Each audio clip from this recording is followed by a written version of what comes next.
Le regroupement des syndicats autonomes de fédérations de syndicats et d'intersyndicales pour la défense des travailleurs du secteur public dénommé l'Union sacrée pour la patrie, j'y arrive, l'Union sacrée pour la patrie a donné hier une conférence de presse à la Chambre de commerce de Libreville.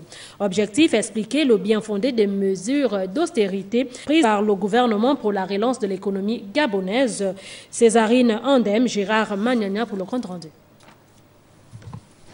L'Union sacrée pour la patrie, qui regroupe en son sein plus d'une dizaine de syndicats issus des régies financières, a profité de cette circonstance pour saluer les mesures dites d'austérité prises par le gouvernement de la République.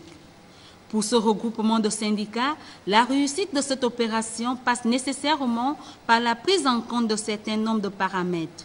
L'audit réel, efficace et sans complaisance des effectifs de la fonction publique, l'assainissement du fichier des pensions de retraite et du fichier de la main-d'œuvre non permanente.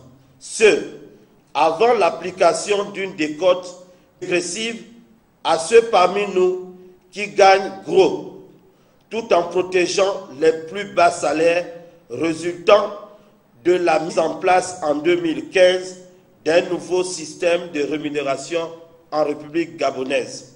Pour l'histoire et la mémoire, l'USP rappelle aux collègues galistes les engagements pris lors des assises d'Angondje en novembre 2015.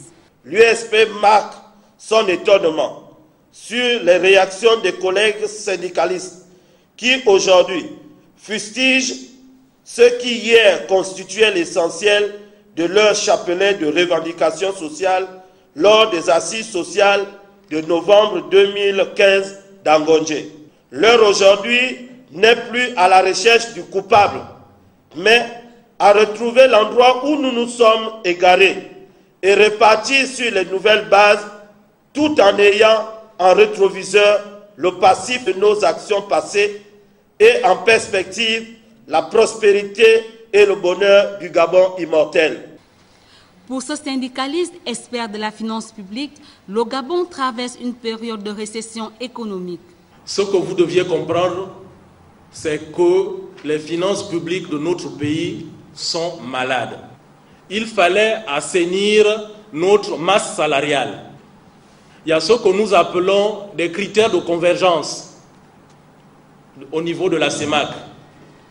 Et les critères de convergence au niveau de la CEMAC nous obligent à avoir une masse salariale qui équivaut à 35% de nos recettes fiscales. Aujourd'hui, lorsque nous faisons le calcul, nous sommes à 59%. L'Union sacrée pour la patrie se positionne aujourd'hui comme une force de proposition susceptible de fournir les rudiments indispensables à l'exécutif pour la bonne gestion des comptes de l'État. Le rendez-vous a été pris pour ce vendredi 20 juillet pour la suite des échanges et débats sur les réformes actuelles afin d'apporter à notre pays l'apaisement social tant convoité.